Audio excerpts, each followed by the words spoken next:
Օրեր առաջ Հայաստանում էր ԱՄՆ պետքարտուղար Մարկո Ռուբիոն և արտգործնախարար Արադ Միրզոյանի հետ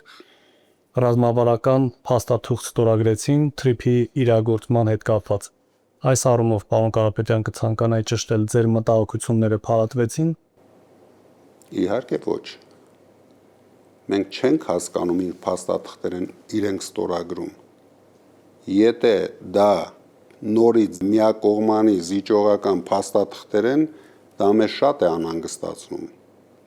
Քանի որ ես վստահ եմ, որ Փաշինյանը ի վիճակի չէ Հայաստանի շահերին բխող ոչ մի փաստաթուղթ ստորագրել։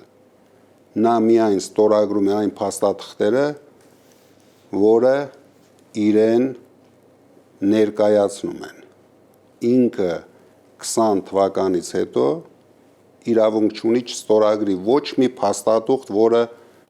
ներկայացնում են իրեն։